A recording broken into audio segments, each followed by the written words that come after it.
Hey guys, what is up and what is going on? Going and thinking about Texas versus Texas Tech. Honestly, that game was driving me a little crazy. There was a lot of a little bit of miscalls and stuff like that, and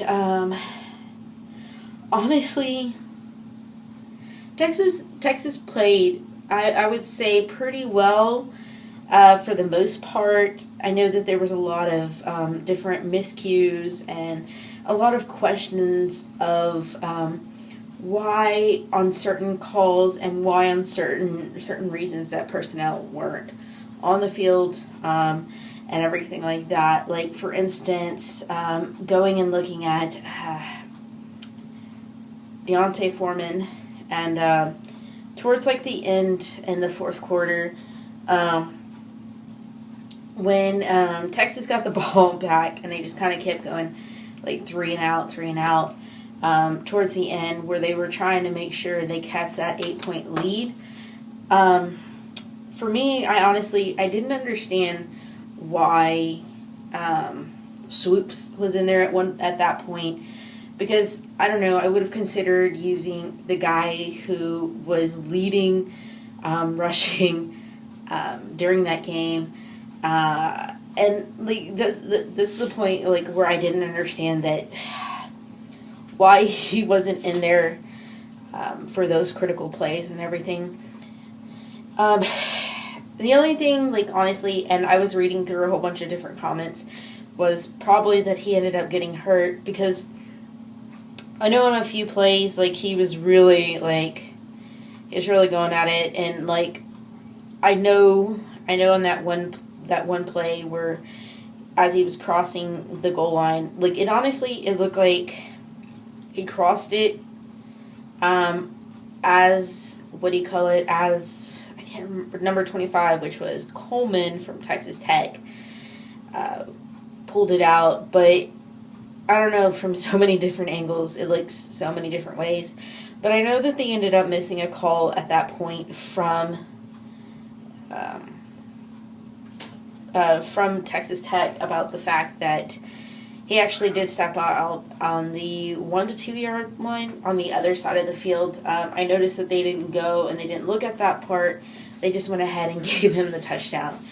I don't know, for the most part, like some of those critical calls, and I know like that was probably like a big mistake that, but like it's hard to go and I don't know, just to go and look at because they were really going and pushing and was trying to score at that point. And I know that it probably kind of like flattened their what do you call it? Their whole hopes at that point for that, to go and actually score. But honestly, it more or less seemed like when Texas needed to step up, they did. For instance, like at the end, when Patrick Mahomes went and threw right when they were in the end zone, and Texas ended up coming up with the interception. I know, like at that point, he probably wanted it all and wanted to get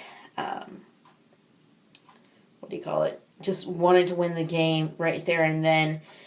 But like, how do I even explain it? Like, that game honestly was just like driving me crazy because it was like for a while it was back and forth, and then Texas kind of looked like they slowed down.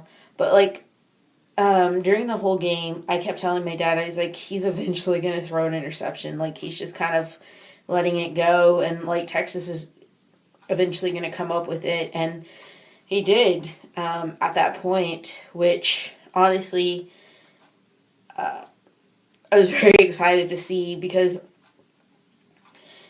honestly, looking at that team and looking at the fact that very few are seniors and looking how young most of those players are and about the fact that they're going to be there for a while, just kind of gives me a little hope to see for the future and to see like how much talent that Charlie Strong has like brought in for Texas, and how much they're actually trying to go and work for him and prove to everybody that they are a great team. And honestly, they are. It's just that they're young, and they're gonna make a whole bunch of different mistakes. But hopefully, for the most part, hopefully they will end up learning from them and end up creating something bigger and not let that mistake happen again. But for the most part, like honestly, like Patrick Mahomes is like really awesome, and just the way he could go. Like there was this one play where they were back on probably like their 10-yard line or somewhere right around there, and he kept backing up, and like you would have thought that one of Texas's defensive players would have gone and like sacked him, but like no, he like kept moving and ended up getting the ball out and got a first down, which is like completely insane. And like for the most part, I don't know, like it was just crazy how like insanely good he is. And yeah, I mean it's just awesome to see how many of these players that are playing for different Texas teams are really amazing. But overall, like I think honestly it could have gone either way. And I know that most people would have wanted to see Texas with a bigger lead. But, it's just, I don't even know, guys. They kind of let dumb mistakes get them, and it's just penalties and stuff like that hopefully they'll learn from. And it's just, I don't know, guys. It's just exciting to see that they're actually getting a road win, and probably one of the toughest places to play in Texas, apart from College Station at Kyle Field. Like, yeah. But anyways, pretty much, like, I think, like, Texas went and put it away like they should have. Yes, they could have probably done a lot better, but for the most part, they still kept it, and they still kept that lead, and they never did give up, and they just kept playing. I mean, it's just like the whole Baylor game all over again. I mean, this Texas team is going to eventually be something to watch, and it's going to be something to be excited about again. But anyways, I'm going to head off to bed. Let me know what you think. Let me know, just let me know what you think. And don't forget to hit the like button and subscribe. And I'll see you guys tomorrow. Good night, guys. Hook 'em.